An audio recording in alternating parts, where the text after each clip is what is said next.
nos tocó bailar con la más fea, por dos motivos.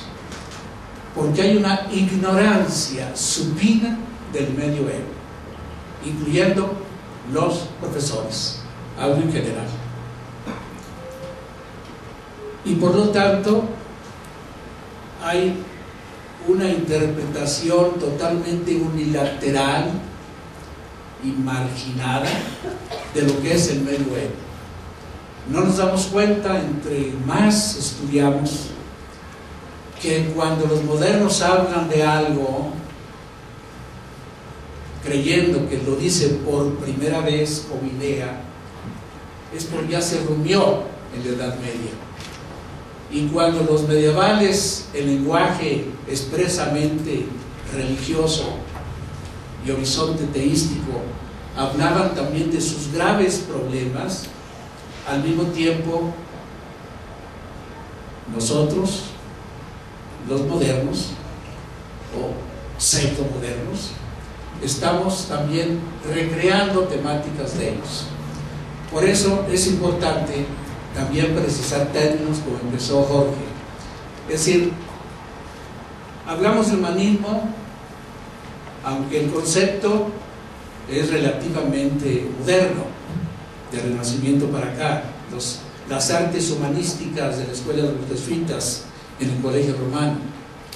Sin embargo, yo no voy a tratar de descifrar, de centrarme en el concepto de humanismo, sino en el hecho por el cual nosotros todavía podemos alimentar más de algún sueño de liberación, de fraternidad, de solidaridad, y por qué también demasiados acentos pesimistas y también demasiadas decadencias todavía están a la orden del día, y pareciera que más las luces negras que las luces hermosas. En otras palabras, ¿por qué ha triunfado más la ciudad del hombre y no la ciudad de Dios? ¿Por qué nosotros vivimos todavía más viviendo con Caín y no con Abel? ¿O por qué todavía ahora, incluyendo la universidad, aullamos como los lobos en una total irracionalidad o arracionalidad y no vivimos exactamente con lo que también hoy podemos leer que iniciaron esos acentos medievales? ¿Por qué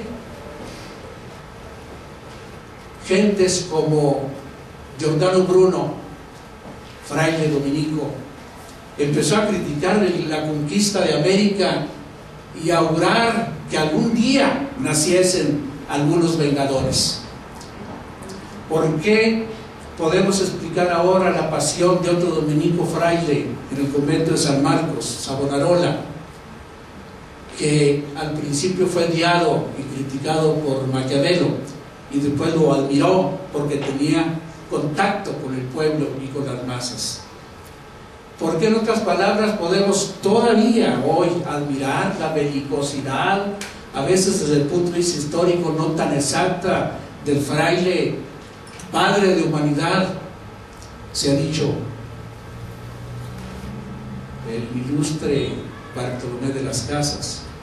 ¿O por qué podemos admirar todavía lo que se escribió en ese azaroso principio de una nueva edad en el siglo XII y siglo XIII, y asistimos a los pensadores que hoy Jorge mencionó, que subrayaron sobre todo la razón, la libertad interior, que es ciertamente el fundamento de todo humanismo? Por ello iría yo, ¿por qué, por ejemplo, habiendo bebido de fuentes bíblicas y habiendo bebido también de fuentes de los padres de la iglesia, sobre todo Crisóstomo, por qué todavía estamos debatiéndonos nosotros en que cuánto tiempo vamos a durar como humanidad, sabiendo que si seguimos así, pronto este mundo acaba? Confer, el teólogo Hanson, que para eso le pusieron a la ONU, para dirimir, para reflexionar una ética global. Por lo tanto, yo quiero preguntarme, ¿qué raíces hay en la Edad Media de lo que hoy podríamos llamar humanismo social? No a nivel del concepto, tiene razón Jorge, sino a nivel del hecho.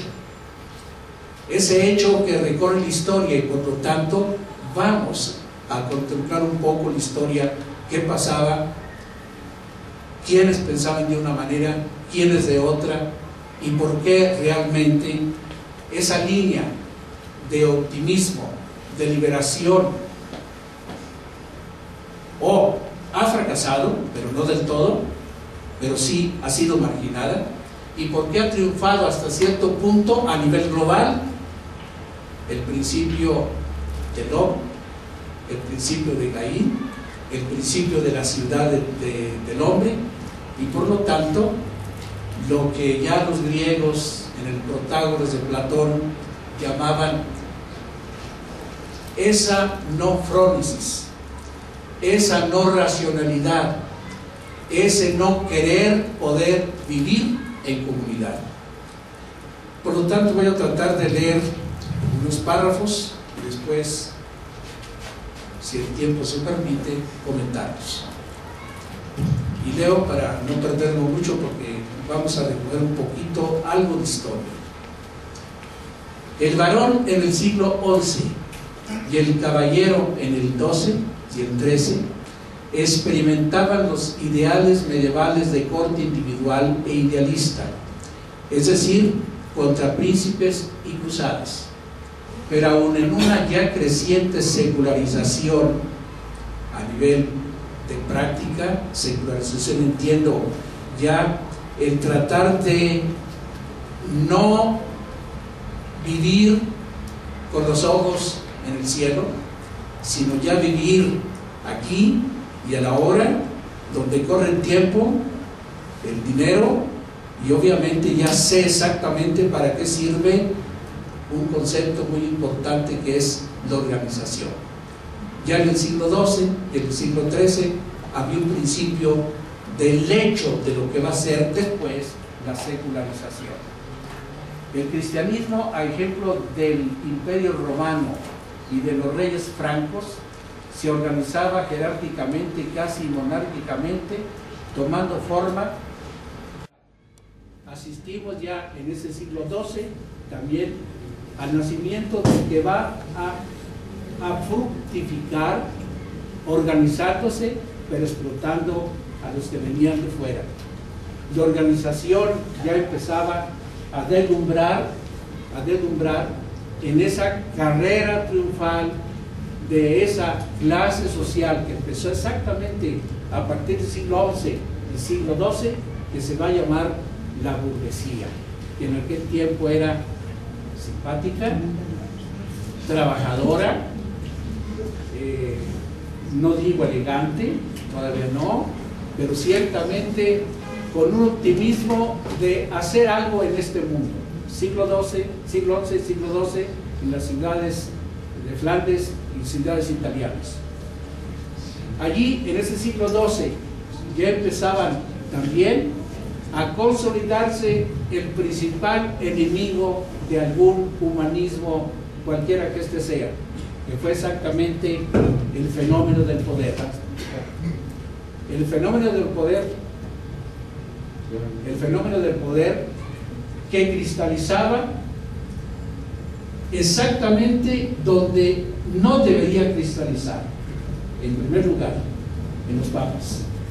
Sabemos que Bonifacio VIII, Inocencio III, siglo XII, que presenciaron también el inicio de órdenes mendicantes, entre ellos los franciscanos y los dominicos, iniciaron también a ejercitar el poder, ya no mirando nada más las llaves del reino de los cielos, sino a enamorarse de las llaves del reino de este mundo.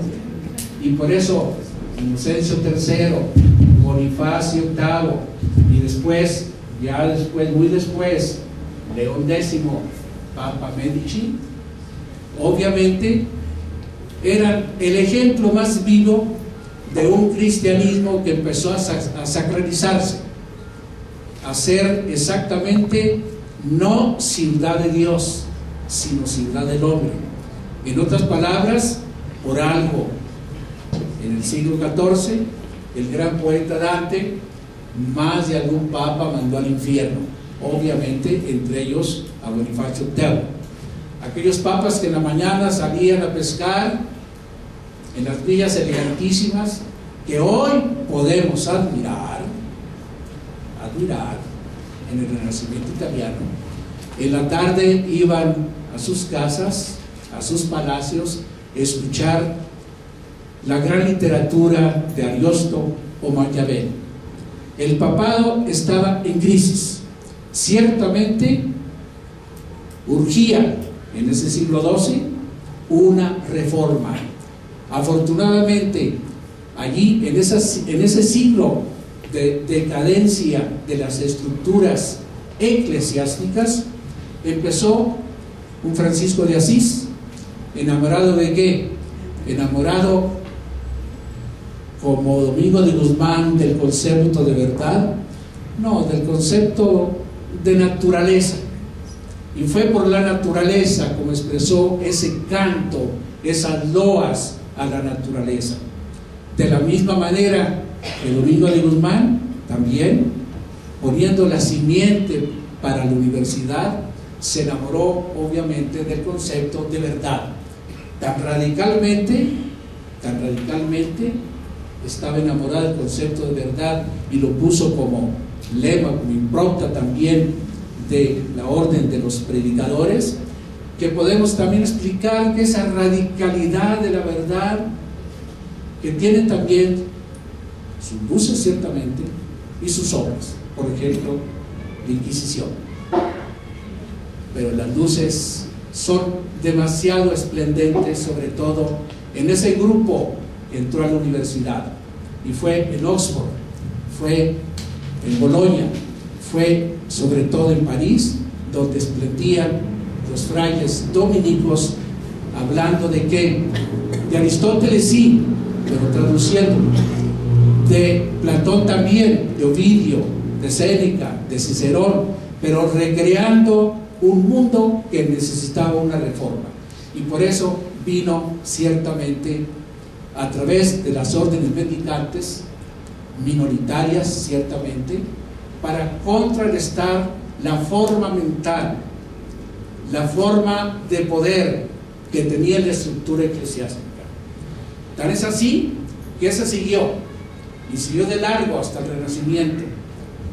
Y por esa razón de esclerosis de la institución eclesiástica, por ese continuar de varones y caballeros también en el mismo cristianismo, de una manera predominante, nos explicamos el por qué un Medici llega a ser Papa, León X, y nos explicamos por qué ante un fraile desconocido, alemán, que nadie conocía, que estudiaba las Sagradas Escrituras, no supo entenderlo, no leyó lo que en parte sí tenía razón.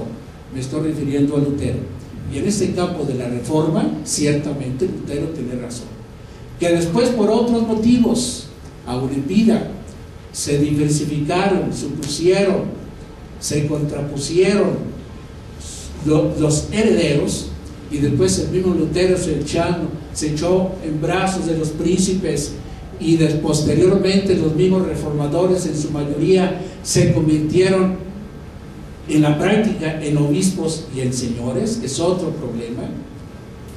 Aún así había una reforma, y una reforma que empezó precisamente con órdenes mendicantes, empezó en la universidad, empezó con los estudiantes, empezó también por ese laicado que produjo también el siglo XII y el siglo XIII, un laicado que también estaba educado en ¿qué? En esa doctrina perenne que venía desde lejos y que estaba en la predicación. ¿Cuál predicación? En la predicación, por ejemplo, de los canónigos, en la predicación de los domingos, en la predicación de ese sentido común que corre en las familias y que ciertamente fue minoritario, pero empezó también a dar sus frutos.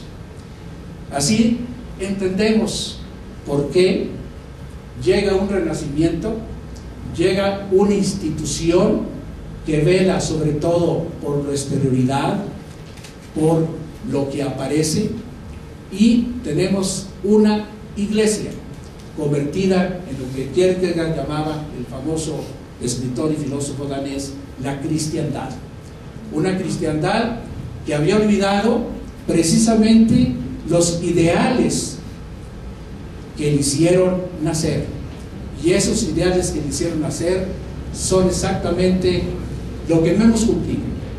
Primero, el amor universal a todos los demás. Dos, a partir de ser conscientes de la base de todo humanismo y la base de toda liberación, tiene razón Jorge, que es exactamente la conciencia de la libertad y la conciencia de la libertad interior, que se enarboló precisamente en la Edad Media, antes que Tomás de Aquino, antes que Alberto Magno, y a un monje también rebelde, tiene que ser monje y rebelde, nada menos el enamorado de Eloísa, que escribía exactamente una ética y que además insistía mucho antes que los modernos que lo más importante era el concepto de libertad interior y la libertad, y lo practicó, y por algo lo castraron, ¿no? Por algo lo castraron, lo ejerció la libertad. Me refiero a Abelardo, ¿no? También esa insistencia de un Bernardo, siglo XII también, que también criticaba a Abelardo por loco, pero pareciera que la historia camina más por los locos que por los cuerdos. Ese es Bernardo, que ponía en el centro de todo esa res magna homo. El hombre es la cosa más grande del mundo. En otras palabras, estaba fundando un humanismo que tenía raíces mucho antes, ciertamente, que Abelardo, o mucho antes que los demás. El humanismo de poner al hombre en el centro de todo y admirarlo, así como también ya tenemos esta centralidad del hombre en los comentarios que hacía Agustín Hipona, pareciera de Marcelo Ficino, o pareciera también ya un moderno, el mismo Agustín.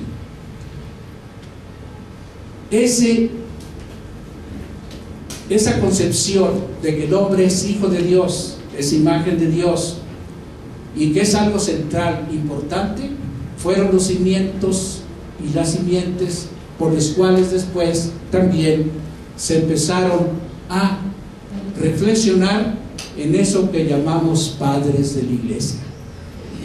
Me refiero, y en este momento quiero citar a uno en especial, a Juan Crisóstomo, que habiendo bebido, que es el lugar común, la cultura griega, se convierte al cristianismo de una manera real, no nada más formal, y empieza ciertamente bebiendo de las fuentes griegas, traduciendo y recreando las fuentes griegas, pero ya con una mentalidad de unir de alguna manera a Jerusalén y a Atenas, que era exactamente la contradicción que habíamos tenido en el siglo II con Tertuliano. ¿Por qué yo debo no estar con Atenas y por qué yo debo estar con Jerusalén? ¿Por qué yo debo quedarme con la Biblia y de alguna manera distanciarme de la filosofía expresada por Atenas? Esa concepción dualista, antagónica, ¿se fue diluyendo? No, se fue creciendo hasta llegar al Renacimiento, donde también observamos este dilema entre Lutero y Heraldo de Róterdam. Heraldo de Róterdam, que quería conciliar la filosofía Atenas y conciliándola también con la Biblia, que sería Jerusalén. ¿Qué pasa con esta conciencia de la libertad interior que está en el medioevo? ¿Qué pasa con esta conciencia de que el hombre es algo central que pertenece no a Dios, sino que Dios está dentro de él, como dice Agustín Hipona, dentro de él a nivel de la razón, dentro de él a nivel de la naturaleza, dentro de él a nivel sobre todo de lo que él llamaba el orden moral? Por lo tanto, ese Dios está en el mundo, no es algo extraño al mismo hombre. ¿Qué pasa con esa doctrina que posteriormente fructificó en algo muy práctico, demasiado práctico, que es la crítica al no sentido de comunidad, la crítica al egoísmo, la crítica, en otras palabras, a las riquezas? Y aquí me detengo un instante para leer, espero que sirva, me están escuchando, ¿verdad? Que sirvan estos textos. Sí, Francisco. Por ejemplo,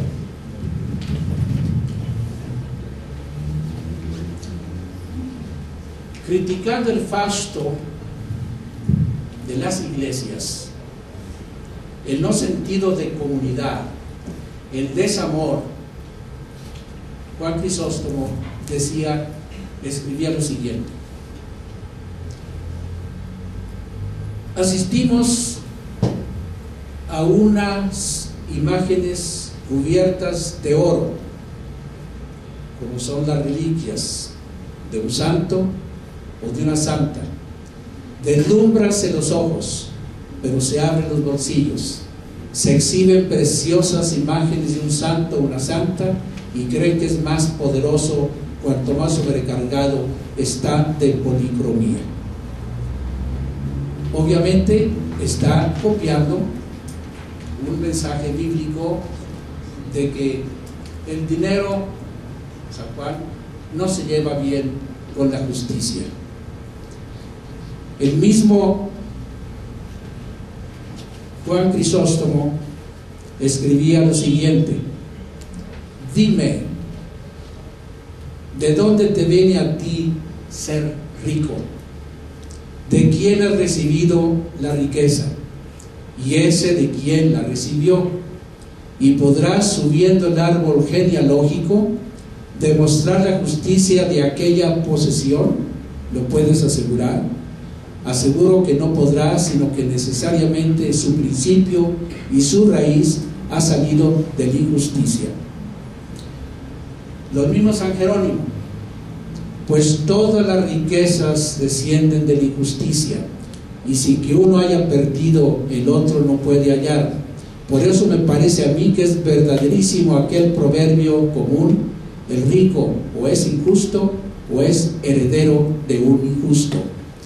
Y Basilio, otro grande: del hambriento es el pan que tú retienes, del desnudo es el abrigo que tienes guardado en el armario, del descalzo es el calzado que se está pudriendo en tu poder, del necesitado es el dinero que tienes enterrado. Y San Ambrosio va por el mismo camino. ¿Por qué hay estas expresiones de estos padres de la iglesia? Porque nacen de aguas más profundas, de aguas tan profundas que, por ser a veces tan profundas, todavía es difícil descubrir nosotros ahora en este siglo XXI las aguas buenas de las malas.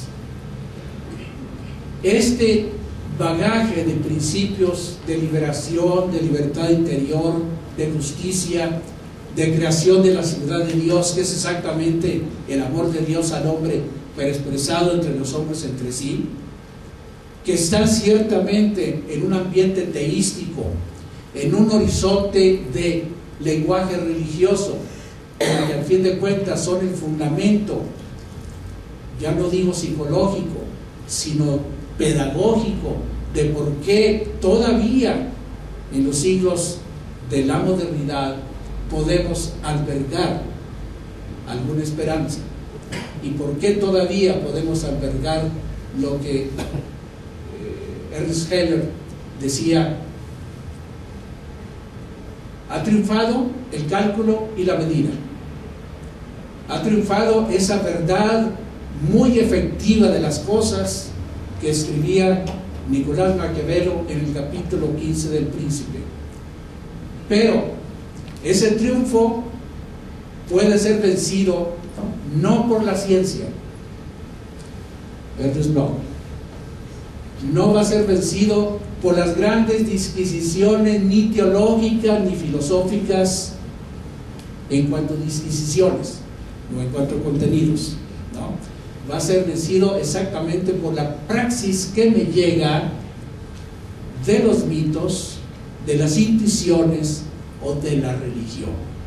En este sentido, creo yo que es bastante atinado.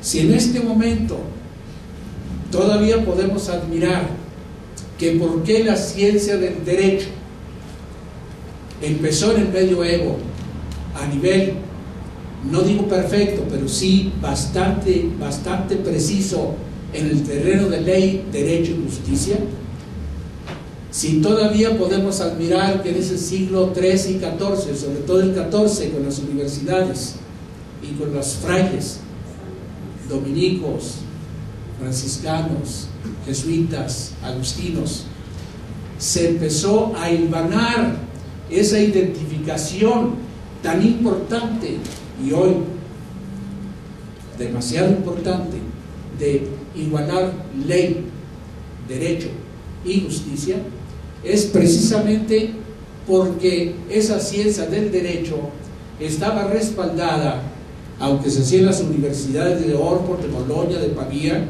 estaba respaldada por ese conjunto de gentes, laicos, sacerdotes, frailes, que a nivel minoritario levantaban las ideas estas de fraternidad, de solidaridad, en otras palabras, de un buen humanismo.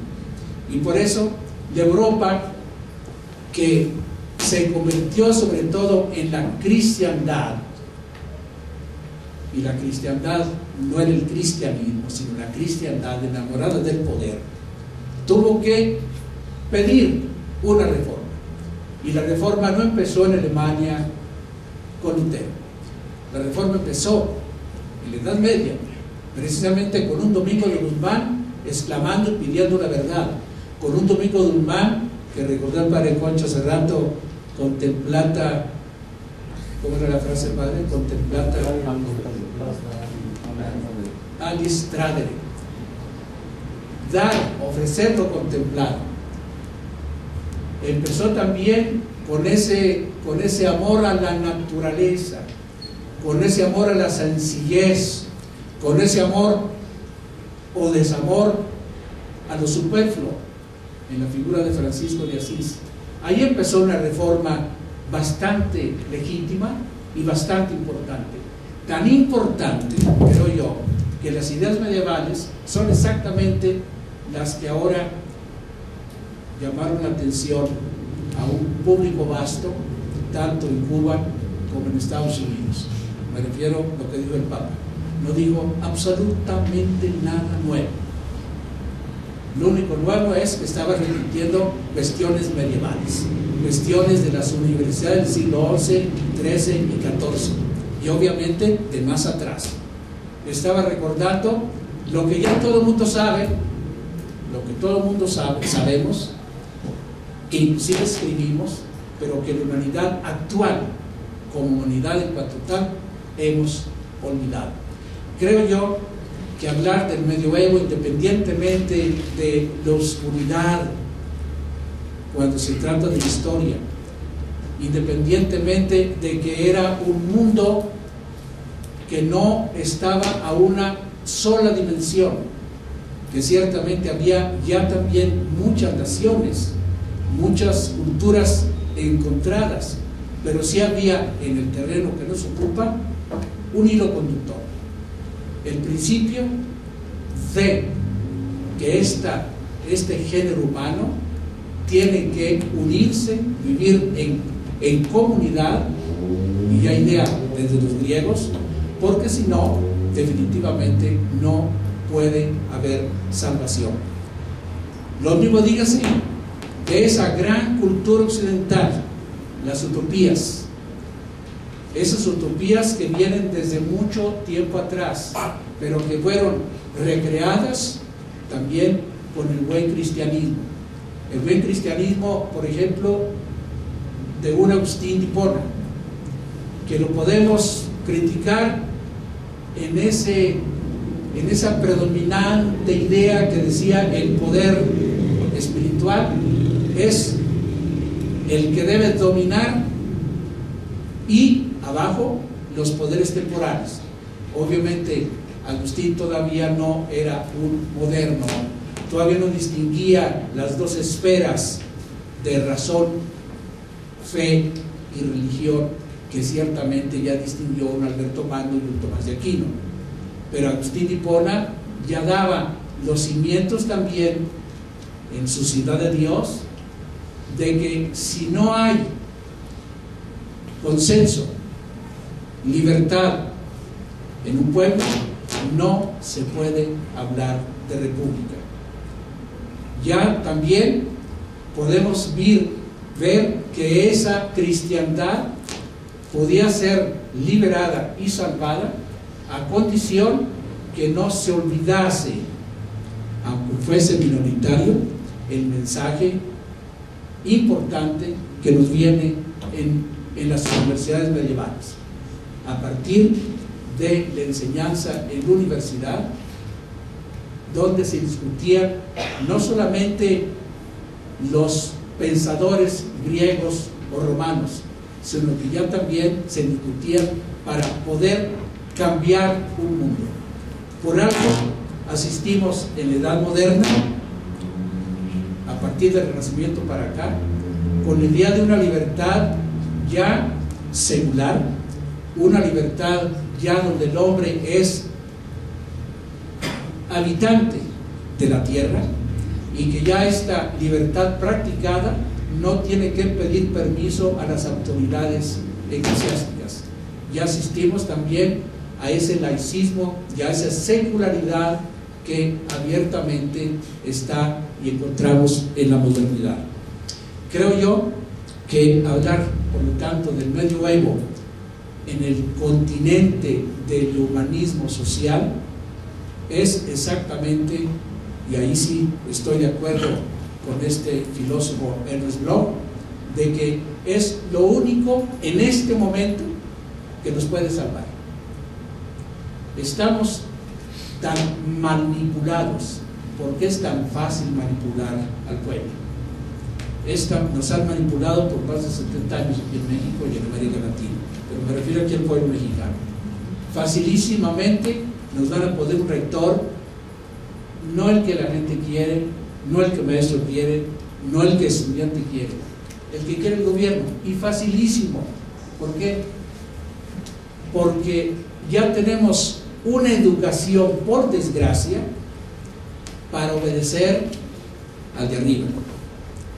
No ha triunfado esa línea que empezó en el siglo II de también obedecer, y sobre todo las aguas que vienen de abajo, que es exactamente el problema del derecho.